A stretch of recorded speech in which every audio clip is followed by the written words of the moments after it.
जब हम प्रार्थना करते हैं तो प्रार्थना करने से पहले जो जो हमने आज के दिन कार्य किया है वो हमारे दिमाग में चलता है। शैतान हमारी कमजोरियां, हमारे पाप, मोबाइल फोन हो सकता है, घूमना फिरना, दोस्त या अन्य चीजें जो आपके आशामय भविष्य के विपरीत हो, वो सारी चीजें शैतान दिखाता है। कोई व्यक्ति जैसे वासना में पड़ा हुआ है तो उसे वह अश्लील चीजें ही शैतान दिखाएगा और इस वजह से प्रार्थना में उसका मन नहीं लगेगा।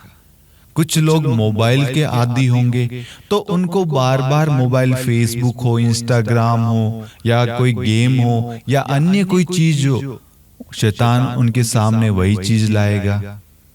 परिवार के सदस्य होंगे तो हो सकता है कि किसी से कोई नाराजगी हुई हो या किसी ने आपका दिल दुखाया हो, कुछ भी हो सकता है, कुछ भी परिस्थिति हो सकती है, या किसी ने आपको चोट पहुंचा दी या आपको किसी ने टक्कर मार दी तो आपके मुंह से किसी के लिए गलत शब्द निकले होंगे।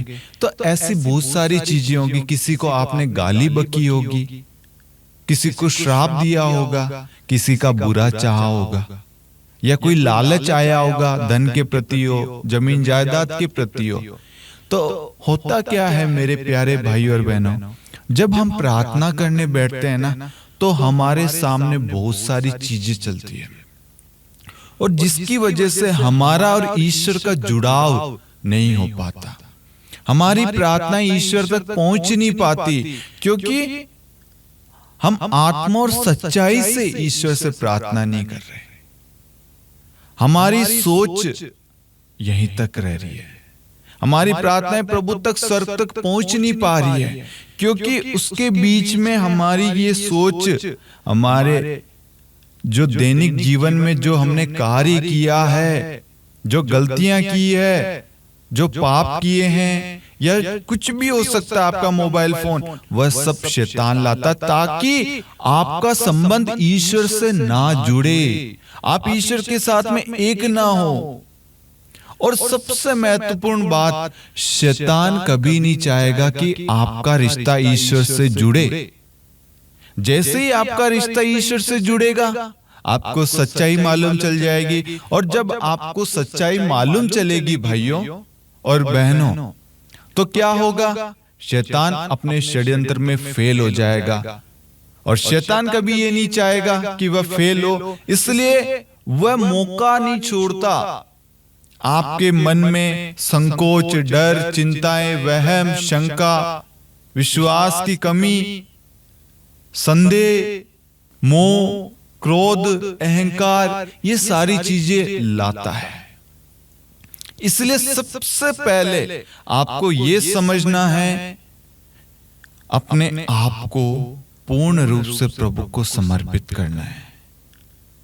आपके पास में जो चीजें हैं, आपकी बाइबल हो, आपकी नोटबुक हो, आपका मोबाइल फोन हो, आप जिस जगह बैठे हैं उस जगह को प्रभु को समर्पित करना है और उस जगह को यीशु के लहू से धोना है और यीशु के लहू के बाड़े में बांध देना है, ताकि आप और ईश्वर के बीच में कोई दूसरा व्यक्ति आ ही ना सके।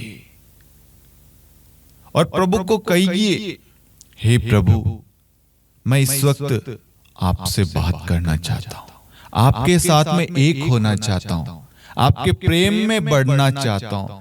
बहुत सारी चिंताएं हैं प्रभु, बहुत सारी टेंशन है प्रभु, बहुत सारे प्रॉब्लम है प्रभु, मैं बीमार हूं, दुखी हूं, तकलीफ में हूं, पीड़ा में हूं प्रभु, मुझे मार्गदर्शन दीजिए प्रभु, मुझे अपने वचन के द्वारा मुझसे बात कीजिए प्रभु। मैं आज अपने आप को आपको समर्पित करता हूं प्रभु, आप अपने वचन के द्वारा प्रभु मुझसे बात कीजिए प्रभु। आज आपके और मेरे बीच में कोई दूसरा व्यक्ति ना आ पाए प्रभु, मेरा मन स्थिर रहे, मेरी सोच स्थिर रहे प्रभु, आप की ओर मेरी दृष्टि हो प्रभु, मेरा ध्यान केवल आपकी ओर लगे प्रभु। शैतान मुझे भटका ना पाए प्रभु, शैतान मुझे विचलित ना कर पाए प्रभु। मैं शैतान का त्याग करता हूं, शैतान के हर षड्यंत्र का त्याग करता हूं प्रभु। मैं शैतान को आपके क्रूस के नीचे नष्ट करता हूं, शैतान के हर एक वादे को, झूठे वादे जो शैतान करता है, हर प्रलोभन को, हर वासनाओं को, हर बुराई को मैं यीशु आपके अधीन करता हूं। इस वक्त मैं स्वतंत्र रूप से आपको चढ़ाता हूं, अपने आप को। जब आप इस तरीके से प्रार्थना करेंगे, 2 मिनट, 5 मिनट, 10 मिनट, जैसे आपको प्रार्थना करनी है, उसके बाद में आप पवित्र वचन को खोलिए। जब आप पवित्र वचन को खोलेंगे, तब पवित्र वचन आपसे बात करेगा।